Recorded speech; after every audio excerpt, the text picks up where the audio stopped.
Son las 8 de la mañana. Muy buenos días, bienvenidos si se acaban de incorporar. Comenzamos nuevo tramo informativo en Despierta Andalucía. Alcanzamos las 8:30 de la mañana. Nos trasladamos a partir de ahora a nuestra mesa de tertulia con el análisis, la entrevista y también con el entretenimiento. Silvia Sanz, muy buenos días. Buenos días, Maripaz, aquí estamos. Muchas gracias. Muy buenos días a todos, ¿cómo están?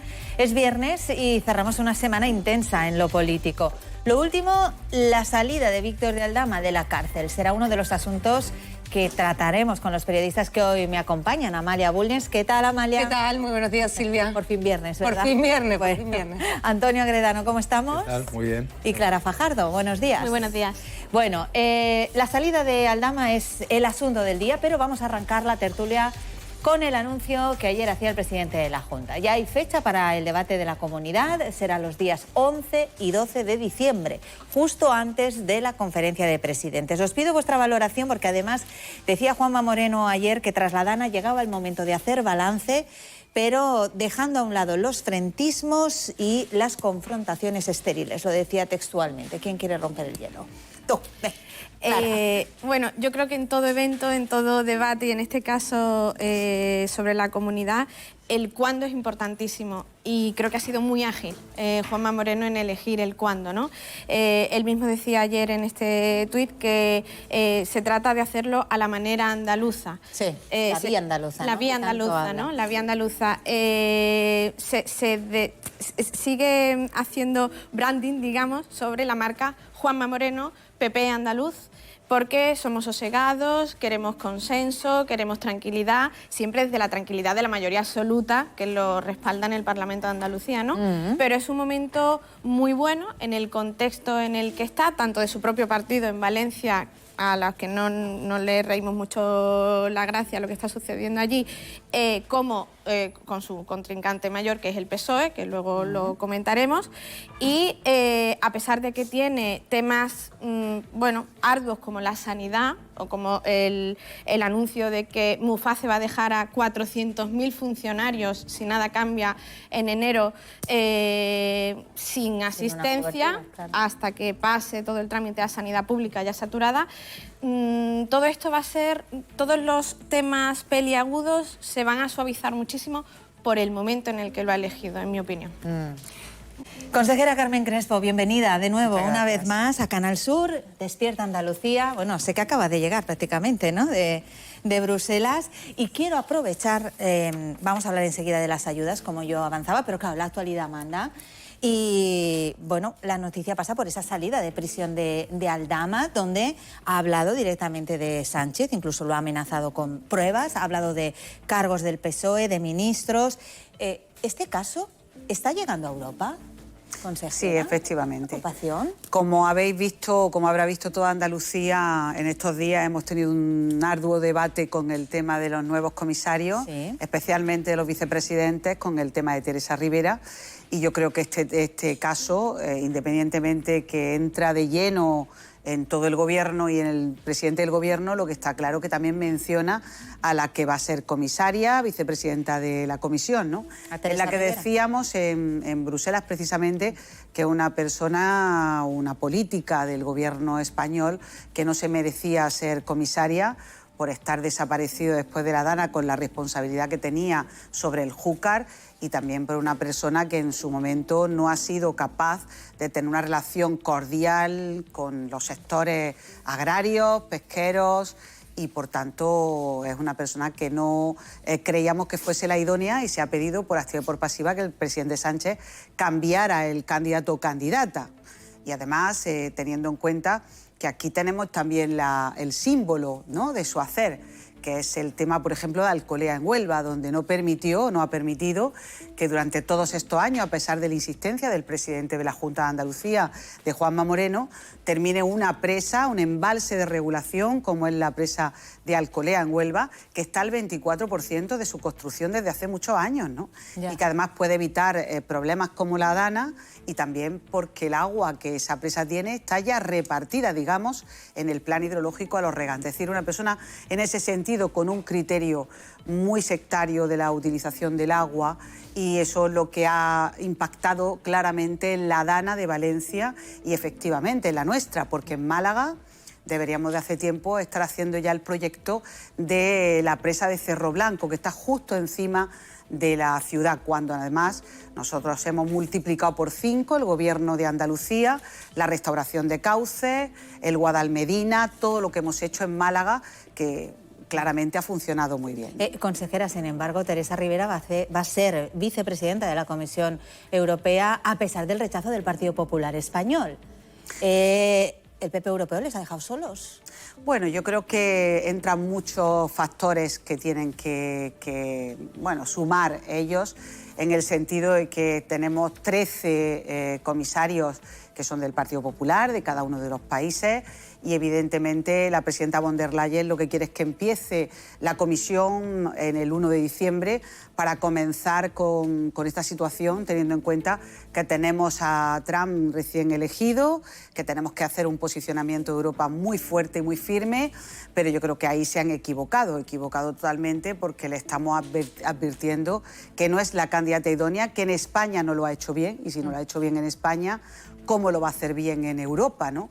Y ayer mismo, nos dimos cuenta de, impactando con el tema de Aldama en todo el gobierno, donde también aparecía nuestra querida vicepresidenta del Gobierno de España, Teresa Rivera, y candidata a ser vicepresidenta de la Comisión. Bueno, dígame una cosa, ¿es Europa consciente de la necesidad de ayudas tras el paso de la Dana? Necesidad aquí en Andalucía, como bien sabe también. Sí, Europa es el Parlamento Europeo, ¿no? Y la Comisión, en este caso, donde está también el órgano del Consejo, es plenamente consciente. Tiene dos características diferentes: no hay doble vara de medir. En todo lo que se ha hecho en el hearing y en la carta de comisario, especialmente Teresa Rivera, se ha escrito claramente que si es imputada tendrá que dimitir. Allí no hay doble vara de medir, por tanto eso lo ha conseguido el Partido Popular, y yo creo que es una buena carta para que no vaya a tildar el gobierno de von der Leyen a partir de este momento.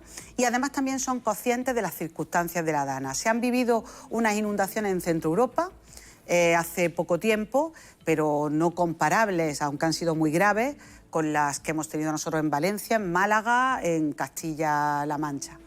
Y de hecho el Partido Popular y yo misma como portavoz en este caso hemos demandado numerosas ayudas. Creo que en el tema de protección civil lo tienen clarísimo, pero también en el tema agrario, donde ha habido pérdidas en Valencia de más de 1.000 millones, 1.400 en toda España, muchos aquí en Andalucía, en el poniente almeriense y también en Málaga y en otras zonas de Andalucía. Y por tanto lo que ya hemos conseguido, que ya se ha puesto de manifiesto, lo llevaremos a pleno en Estrasburgo, es la medida 23. La medida 23, para que recuerden quien nos esté escuchando, cuando el COVID se aprobó una medida 21 para la agricultura, ayudas directas que en solo 3 meses puede llegar al agricultor, a los hombres o mujeres del campo, y en este caso es una ayuda fundamental para la liquidez. Eso ya está en ciernes y considero que es un acierto por parte de la Unión Europea, de la Comisión Europea y del Parlamento Europeo. Bueno. Y además, reprogramar fondos. Creo que tenemos una oportunidad única en Europa para reprogramar el FEDER, tener oportunidades con lo que quede de FEDER, y también con el Next Generation, que en este momento está solo al 24% gastado por un gobierno como el Gobierno de España, que no ha sabido poner esos fondos donde realmente se necesita. Pero al mismo tiempo nos da una oportunidad de que se reprogramen esos fondos y se destinen en primer lugar, en este caso, a la Dana. Y por tanto, la oportunidad es importante. Y la reserva de crisis para los agricultores. Todo eso, perfecto. Señora Crespo, ¿y esas ayudas van a llegar en cuánto tiempo? Porque es la gran pregunta también, ¿no? Están en ciernes, decía usted, esas ayudas, pero los ciudadanos esperan que no se dilaten en el tiempo, ¿no? Bueno, la medida 23 en agricultura es muy rápida, porque poniéndose en contacto con el gobierno y con las comunidades autónomas se utiliza el FEADER. Y para ello la rapidez que fue en el COVID llegó, como digo, la tramitación en unos meses, ¿no? Pero la reserva de crisis tiene que ser rápida, también para el tema agrario, y luego la reprogramación de fondos dependerá que el Gobierno de España, en este caso, también esté alineado con Europa y podamos hacerlo del Next Generation y el FEDER para infraestructuras de forma rápida y urgente. Creo que no podemos perder tiempo. Ojalá sí sea así, porque lo están deseando y lo están esperando. El cambio climático también está muy presente en Europa, en Bruselas, y fíjese, a pesar de la DANA, tenemos que seguir hablando de la sequía. Y yo le quería preguntar en qué consiste exactamente la estrategia del agua que ha anunciado Europa y en qué puede beneficiar a Andalucía directamente. Bueno, pues la estrategia del agua, aunque es verdad que lo ha presentado la comisaria que va a ser Roswell y también el comisario de Agricultura Hansen, está claro que viene de Andalucía. El presidente de la Junta de Andalucía pedía como agua de mayo, aunque parezca una... Nunca mejor dicho, Nunca claro, mejor dicho, sí. Una estrategia del agua, y pedía además que hubiera una comisaria de agua y fondos para el agua. Esto va a comenzar. ¿Y qué significa? Nosotros hemos pedido que no haya una politización de los fondos hidráulicos, que en este momento todas las fuentes hídricas son necesarias, que no se desdeñe ninguna, ni presas de regulación, ni restauración de cauces, ni, en este caso, modernización de regadíos, todo lo que podamos tener a mano, porque realmente, si no, flaco favor estamos haciendo al tema hídrico, que es lo que ha pasado en España. Se han dedicado fondos, por ejemplo, a cuestiones, pero no a otras. Y yo creo que ahí lo que tienen que decirlo es los científicos, dónde, cuándo y cómo. Hay que escuchar. Por tanto, fondos. ¿Y qué fondos? Estamos hablando de transición justa, pero también estamos hablando de los fondos Next Generation, que hasta el momento no han tenido una perspectiva hídrica y sí una perspectiva energética. Y por tanto, lo que pensamos con esa estrategia es recuperar la perspectiva hídrica de los fondos Next Generation. Muy bien. Y si nos centramos en su cometido como presidenta de la Comisión de Pesca en el Parlamento Europeo, yo quería preguntarle qué defensa, porque ya barremos para casa, obviamente, cómo se está defendiendo al sector andaluz, porque, y usted lo sabe bien, lo hemos comentado en muchas ocasiones siendo consejera, que el sector se queja de que en Europa no conocen bien la realidad de Andalucía, en el sector de la pesca, por ejemplo.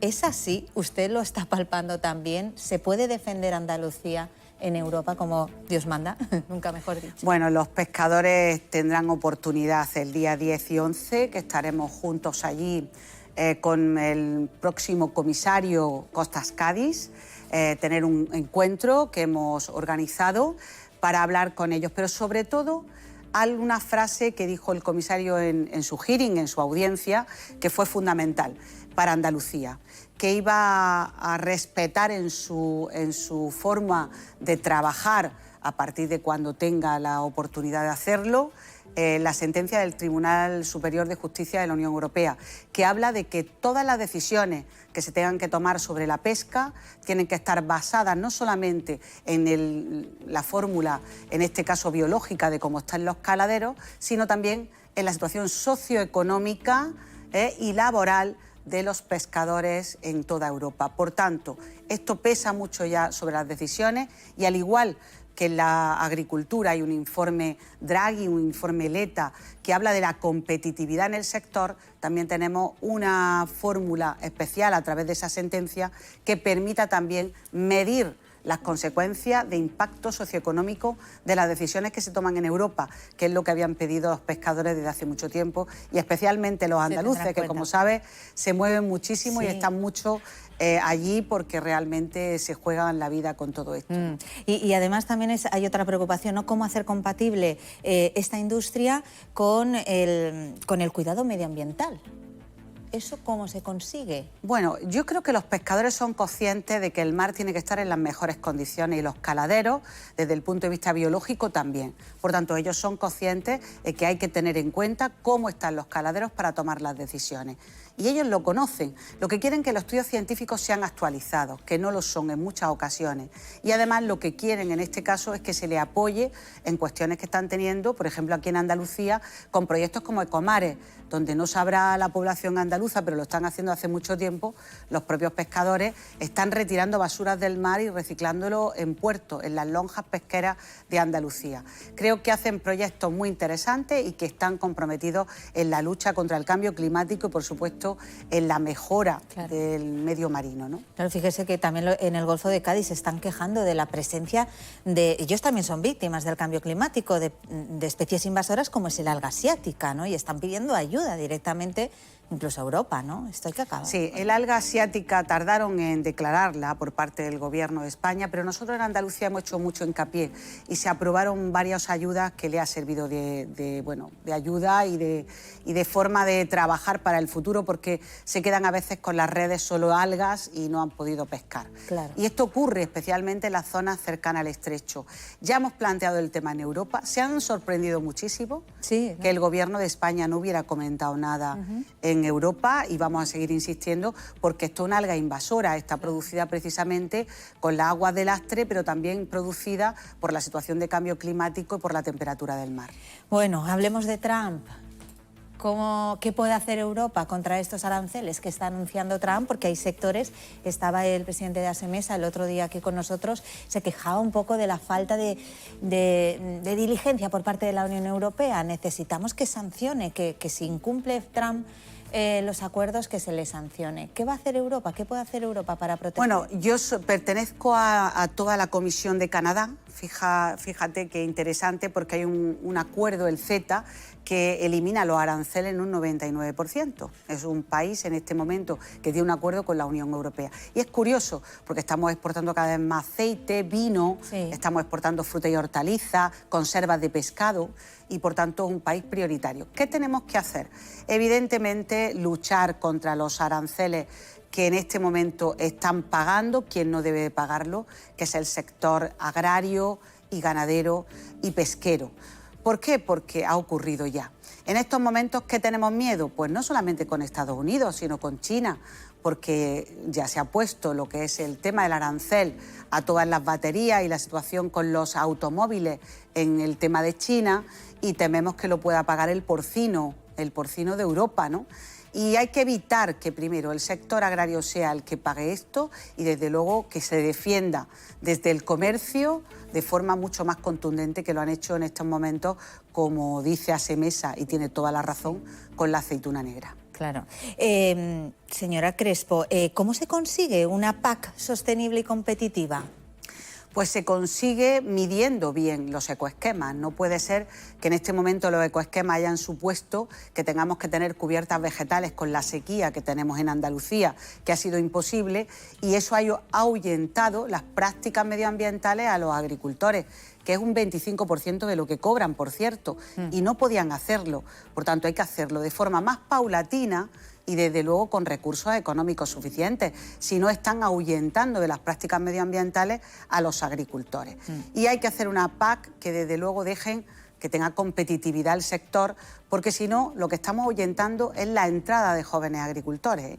Porque ese es el problema, se está envejeciendo el campo y eso no lo podemos permitir. La mejor forma es la competitividad. ¿Y cómo? Haciendo prácticas sostenibles. Los agricultores son los primeros que están deseosos de hacerlo, pero con tiempo y con recursos económicos y con sentido común. Porque estoy poniendo encima de la mesa las prácticas de las cubiertas vegetales en el olivar, por ejemplo, pero podría decir otras que establece la PAC que no tiene ningún sentido en los territorios. Hay que adaptarlo a los territorios y hacerlo de forma paulatina. Y ya por último, señora Crespo, los agricultores españoles, andaluces, reclaman esas cláusulas espejo para los productos que importamos de terceros países. ¿Van a llegar? ¿Se va a imponer? ¿Es una necesidad para Europa? El presidente Feijóo me preguntó precisamente por esto, porque preguntando por la audiencia de los comisarios, con Hansen teníamos muchas expectativas. Él, además, es de familia de ganaderos, nos sorprendió muchísimo porque fue una contestación muy directa. Yo tuve la oportunidad de hacer esa pregunta. La pregunta en el hearing mía como vicecoordinadora en el tema de agricultura de toda Europa fue precisamente si vamos a trabajar en contra de la competencia desleal que tienen nuestros agricultores. Y contestó rapidísimamente: la estrategia en contra de la competencia desleal ya está en marcha, y las cláusulas espejo con nuestros compañeros, porque claro, eso no lo pone comercio, no es una cuestión de agricultura, con nuestros compañeros de comercio los trabajaremos para los nuevos acuerdos y para revisar los acuerdos que estén en la actualidad. Por tanto, creo que en la Unión Europea hay un soplo de aire fresco, la competitividad en el sector agrario, las posibilidades de los impactos socioeconómicos en la pesca, el agua, fundamental para Andalucía, y sobre todo la única cuestión que yo creo que es un error, que una comisaria como Teresa Ribera, que ha demostrado el no estar a la altura en nuestro país, esté en la Unión Europea a partir de este momento, cuando estamos viendo el caso Aldama, que está impactando de lleno en el Gobierno y además en ella, ¿no? Y una persona con falta de humanidad y sobre todo que tiene un concepto muy equivocado de lo que son las infraestructuras hidráulicas que se ha visto en Valencia, donde ha evitado que estén presas como Cheste o restauraciones ambientales como el Barranco del Pollo, que todos desgraciadamente lo hemos visto, ¿no? Hemos alcanzado las 9 de la mañana. Carmen Crespo, eurodiputada del Partido Popular, comisaria, presidenta de la Comisión de Pesca del Parlamento Europeo. Muchísimas gracias. Gracias a vosotros. Que disfrute del fin de semana. Muchas gracias. Una moción de censura está buscando, ¿no? Dice estar a disposición. El que de verdad tiene una voluntad de llevar a cabo una moción de censura es sujeto en todo momento de la acción. No estoy a disposición, vengan a mí. Lo hablábamos al principio del programa, así como es un momento idóneo para Juanma Moreno por el contexto, el PP Nacional sigue sin aprovechar el contexto también idóneo. Lo vemos en las declaraciones de Feijóo. Ayer no fue un mal día del todo para el Gobierno, a pesar de todo, y eso es lo que a mí me sigue llamando muchísimo la atención, y es que el día que se conocen estas declaraciones, que de momento solo son declaraciones, sale adelante la reforma fiscal.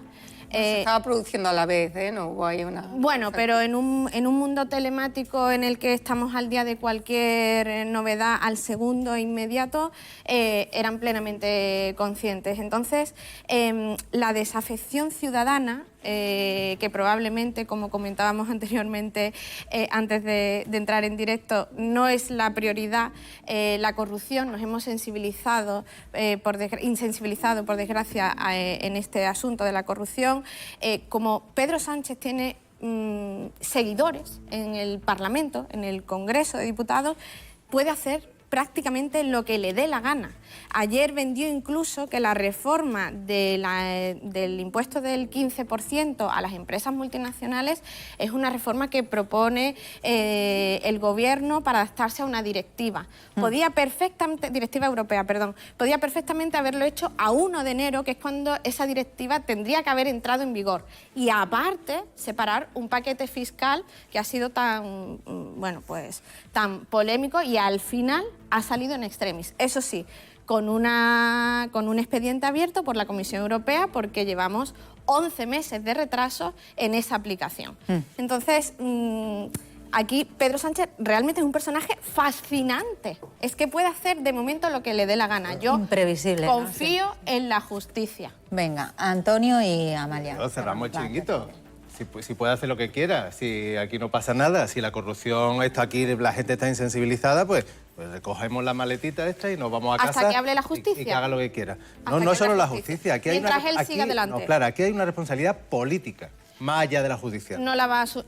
Bueno, vale, él no la querrá asumir, igual que nadie quiere dimitir, pero bueno, aquí hay una responsabilidad política. ¿Por qué personajes como Víctor de Aldama pueden estar en la órbita de un gobierno de la nación?